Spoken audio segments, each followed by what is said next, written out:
What's up, guys? It's Rey-Jay back with another video. And this one I wanted to break down what's happening with NIO, Tesla SPY, and a couple of other tickers. I'm also going to talk about why next week is going to be absolutely massive as we have big data coming out.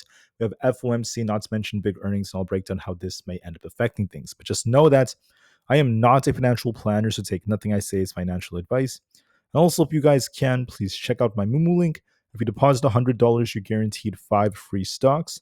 If you deposit $2,000, you're guaranteed 30 in total, not to mention 8.1% APY in uninvested cash. The offer ends very soon. It ends the end of March, so check it out before they run out. Anyways, let's talk about the market right now. So as far as NIO is going, we had this low right here. We made a higher low, and we're trying to see a rebound. We're going to be watching to see if we could form a cup and handle on the larger time frames, but whether or not we get some kind of breakout is going to depend on some factors. So if NIO could get back above 4.5 next week, we're going to be looking for a bigger push all the way back into the fives, in my opinion. This could be forming like a cup and handle reversal. But if it's a trap and if NIO ends up rejecting, if we can't hold above 4.2 at the very least, there's going to be a risk of us returning back down to the fours and maybe the threes. Now, the trend is technically bearish, making lower highs, but we have to see if we could break resistance just to try. There's going to be an attempt to bounce, and we'll see if it fails or not next week. But whether or not we get a bigger bounce is going to depend on some factors, so I want to break down what they are. The first thing worth mentioning is the fact that when it comes to the ET9, it's still getting lots of attention by NIO. That's a good piece of news, at least thus far. And then when it comes to their overall sales, we did see a slight increase in their Chinese registrations just a couple of days ago. The data came out. So if I go all the way down here, you guys can see the data is right here. Registrations went up for the third week of January for a slight increase, which is not bad whatsoever. Goldman Sachs is also downgrading NIO to accelerating. Nothing really is changing here. We tend to see more volatility around the second to last hour of the day.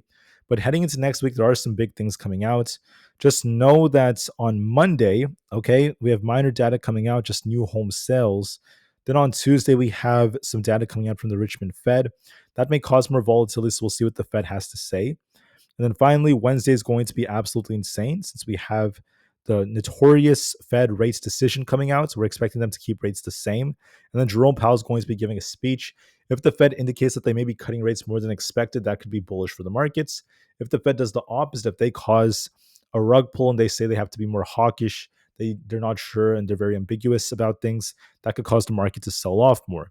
Then we have GDP and unemployment numbers coming out, so we'll see how that ends up looking. That's what we're essentially looking at for the last week of January going into the next week. Now, on top of that, we don't just have FOMC on Wednesday, but we also have this right here. You guys look at our data. On Monday, we have SoFi, Communications like AT&T, and a couple more earnings coming out.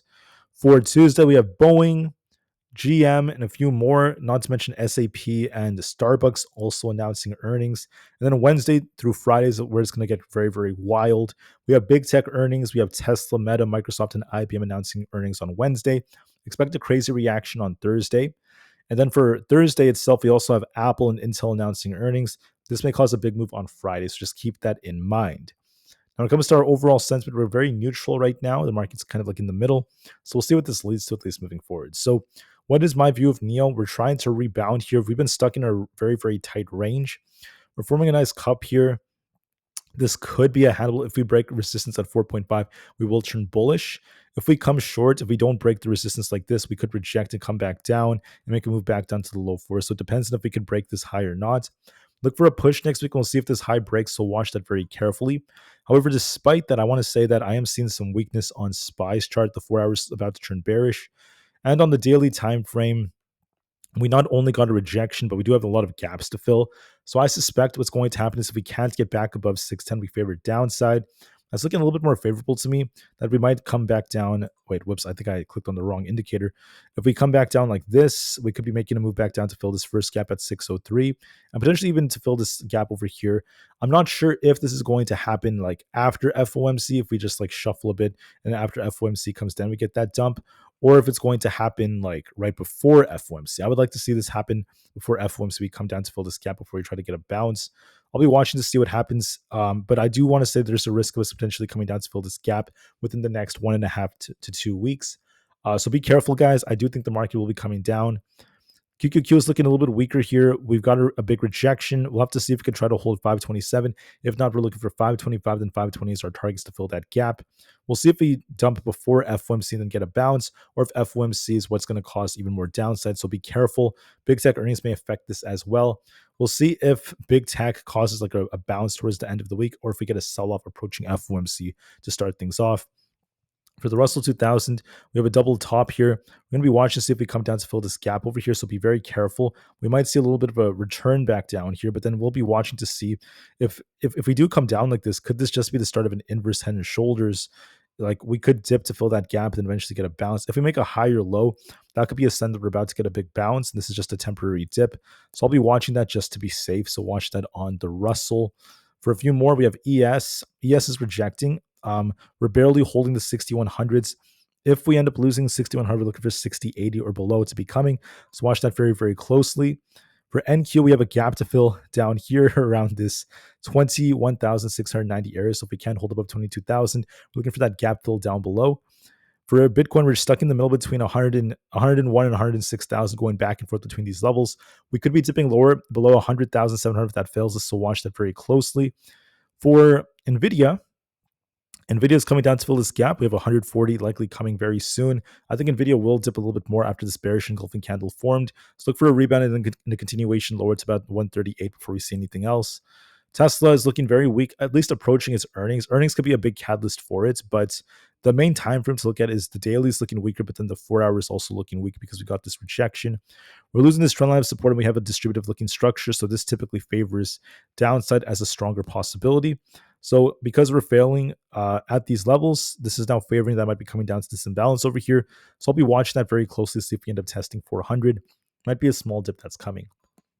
Aapl has been weak. We'll have to see what happens with earnings at the end of the week. This could be dipping to about 220. We'll see if we get a bounce or not, so watch that very closely. Coin is dipping. We have a gap to fill. Might be retesting 292. We'll see if we get a bounce or not off of that, but it still looks bearish.